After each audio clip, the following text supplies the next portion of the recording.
আমাদের সকলের নয়নমণি আনোয়ারুজ্জামান আনোয়ার ভাই।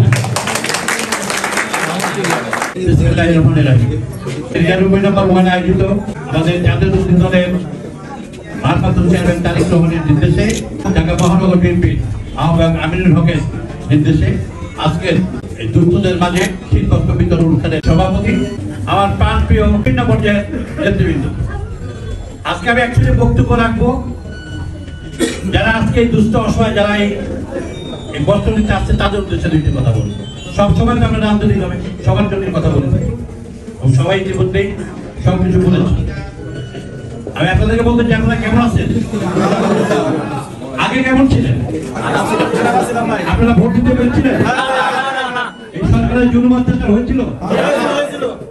এখন কি চান? নির্বাচন চাই, সুষ্ঠু নির্বাচন। যদি না হয় তাহলে কি করতে হবে? একটি সুষ্ঠু ভোট করতে হবে। এই বিগত 15-17 বছর কেউ ভোট দিতে পারছে না। ভোট কি জিনিস সবাই ভুলে গেছে। আজকে কেন্দ্রীয় ভোট কেউ যেতে চায়। বিএনপির 15-16-17 বছরের আন্দোলন, সেই আন্দোলনে যখন সরকার পরিণত তখনই আল্লাহর পক্ষ থেকে গণতান্ত্রিক হয় এবং বৈষম্যবিরোধী ছাত্র আন্দোলন সহ সারা বাংলাদেশে সবচেয়ে বড় অবদান কিন্তু বিএনপি। 15-17 বছর বিএনপি আন্দোলন করে লক্ষ লক্ষ মামলা নেতা কর্মীকে ঘরে বাড়িতে কেউ থাকতে পারে না। সরকার যখন চরমভাবে বিপর্যস্ত তখন এই বৈষম্য আন্দোলন হয় এবং আমাদের সকলের সহযোগিতায় এই স্বৈরাচারী হাসিনাকে আমরা এদের থেকে বিতাড়িত করতে পারি। হাসিনা কি বলেছিল? হাসিনা বলেছিল 50 সেতু থেকে কালোজিয়াকে টুক করে ফেলে দিবে, ডক্টর ইউনূসকে টুক করে ফেলে দিবে। মনে আছে? আমরা কি ভালো? এখন কি হয়েছে? এই হাসিনা বলছে বাংলাদেশ থেকে সে কখনো যাবে না। বাংলাদেশের মানুষকে সে অনেক মানুষ, বাংলাদেশের মানুষকে ছেড়ে কোথাও সে যাবে না। কিন্তু সে কি করলো? পালিয়ে দেয়। আওয়ামী লীগের লক্ষ লক্ষ নেতা কর্মীকে বিপদে ফেলে হেলিকপ্টার দিয়ে পালিয়ে গেছে। সেই নেত্রীকে আমরা তো দূরের কথা, তাদের দলের নেতা কর্মী আমি কোনোদিনই ক্ষমা করবেন না। তাদেরকে বিপদে ফেলে দিচ্ছে। কি পরিমাণ অন্যায় সে এখন বলে সে বাংলাদেশের জন্য অনেক কিছু করা ছিল, কিছুই করতে পারে। সেটা অনেক কিছু করেছে, বাংলাদেশের সর্বনাশ করেছে।